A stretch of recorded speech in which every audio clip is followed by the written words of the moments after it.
Welcome back. আশা করছি আপনারা সকলেই ভালো আছেন। তো আজকে এই ভিডিওতে দেখাবো যে এই ধরনের যে কাপল ডান্স ফটোগুলো কীভাবে তৈরি করবেন, যেটা আপনার নিজের সিঙ্গেল পিকচার দিয়ে।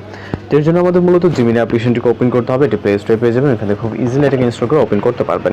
এরপর এখান থেকে আমাদের প্লাস আইকনে ক্লিক করতে হবে, ফটো সেকশনে চলে যাবেন। এরপর আপনি আপনার মতো করে একটি ফটো সিলেক্ট করবেন, যেটাতে জাস্ট সিঙ্গেল পিকচার হবে এবং ফেসটি যাতে ক্লিয়ারলি বোঝা যায় এবং ক্লোজ থাকে। ওকে, পিকচারটি আপলোড হওয়ার জন্য জাস্ট কয়েক সেকেন্ড সময় দিতে হবে। এরপর এখানে একটি প্রম্পট অ্যাড করতে হবে, যে প্রম্পটটি আপনার ভিডিওর ডেসক্রিপশন বক্সে চেক করলে পেয়ে যাবেন। আপনারা যেই ভিডিও দেখতে পাচ্ছেন এখন এইটার ডেসক্রিপশন বক্সটা চেক করবেন। ওকে, তো এখান থেকে আপনি যে প্রম্পটটি পাবেন সেটাকে কপি করবেন। কপি করার পর জিমিনি অ্যাপ্লিকেশনে চলে যাবেন এবং এইখানে ডেসক্রাইব অপশনে অর্থাৎ টেক্সট বক্সে জাস্ট প্রম্পটটিকে পেস্ট করবেন। এরপর ফটোশপ আমাদেরকে প্রম্পটটিকে এখানে সেন্ড করতে হবে, দেন অপেক্ষা করতে হবে। এখানে সর্বোচ্চ গেলে আপনাকে 20 সেকেন্ডের মতো সময় দিতে হবে, এর ভিতরে আমরা আমাদের রেজাল্টটি পেয়ে যাবো। আর যারা চ্যানেল নতুন আছেন অবশ্যই চ্যানেলটিকে সাবস্ক্রাইব করে রাখবেন। এছাড়া আপনারা রিকোয়েস্টের যদি কোনো কিছু থাকে সেটা আমাদেরকে জানাতে পারেন।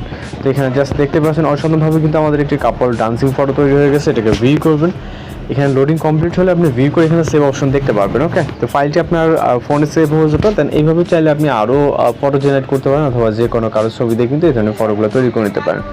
কোনো সমস্যা হলে অবশ্যই জানাবেন। দেখা হচ্ছে নতুন কোনো ভিডিওর সাথে।